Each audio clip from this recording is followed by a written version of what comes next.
Сәлем достар, бүгін сіздермен котлеты дайындайтын боламыз. Алдымен менен өтініш, менің парақшама тіркеліп, лайк баса отырыңыздар. Пікірлеріңізбен комментарияда бөлісіп кетуді ұмытпаңыздар. Құрамына қажетті тағамдардың мөлшерін төменде описаниядан таба аласыздар. Алдымен нанның 3 тілімін алып, жан-жағындағы корочкаларын кесіп алып тастаймыз. Нанды бір бөлек ыдысқа салып, үстінен су құйып, кішкене қоямыз. Нанымыз жұмсарға күтеміз. Судың орнына сүтті де құйып жатады, бірақ мен 2 әдіспен де дайындап көрдім. Дәмінде ерекшелік көрген жоқпын, сондықтан суды қосып нанды жібітіп аламын. Котлеты сочный, дәмді болып піссін десеңіз, міндетті түрде пиязды қосамыз. Сізде ет болып, оны мясорубкадан өткізіп фарш жасаған болсаңыз, үстінен жуаны да, пиязды да мясорубкадан өткізуіңізге болады. Мен сияқты осылай теркамен өткізіп тұрғыңыз келмесе,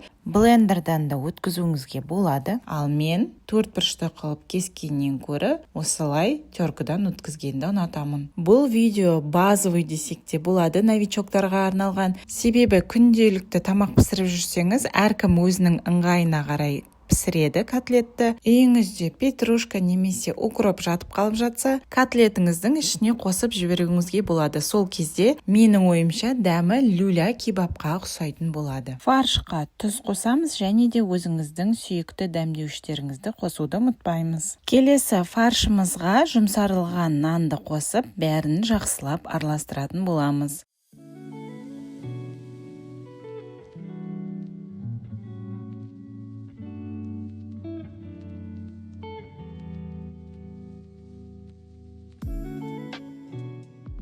Фаршымызды жақсылап араластырып болғаннан соң, осылай кішкене ыдысымызға ұрғылып аламыз. Себебі осы кезде кішкене ауамен араласып фаршымыздың көлемі үлкейіп, котлеттарымыз воздушный болып піседі.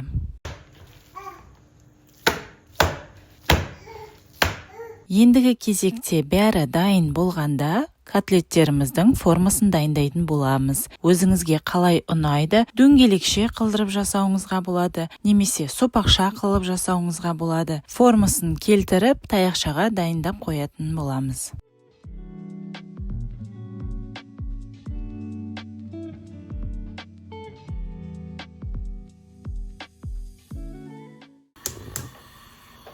Келесі газымызды жағып, сковородкамызды алып, үстіне сұйық май құйып, кішкене қыздырып аламыз.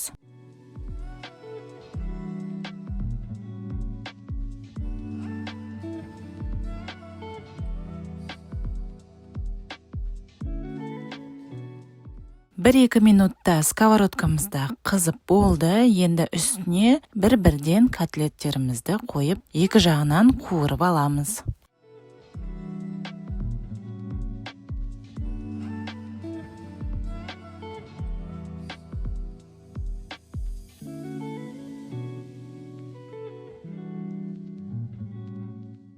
Бұнымен менің тағам дайындауым біткен жоқ. Біздің отбасымызда соуссыз ешқандай тағам желінбейді, сондықтан соус дайындайтын боламыз. Ол үшін бізге пияз қажет және де сәбіз қажет болады. Пиязды осылай жұқа қылдырып турайтын боламыз. Содан соң сәбізімізді де жұқа қылдырып кесетін боламыз. Немесе теркадан өткізіп алуыңызға болады.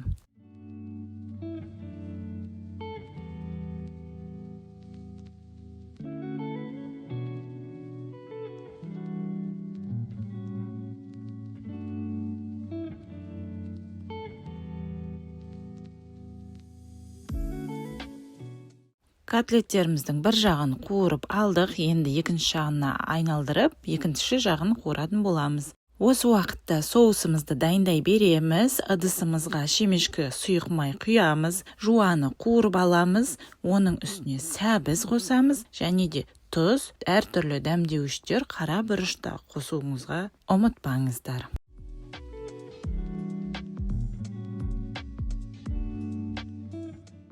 Сәбізіміз кішкене қуырылғаннан соң томат пастасын қосамыз, бір үлкен қасық. Оны араластырып, кішкене бұқтырып қоямыз. Пияз бен сәбізіміздің үстіне котлеттерімізді ақырындап қоямыз. Абай болыңыздар, қолдарыңызды күйдіріп алмаңыздар. Бұндай соус жасамаған болсаңыз, манаға сковородкаңыздың үстіне кішкене су құйып жіберсеңіз, котлеттеріңіз бұқтырылып шығады.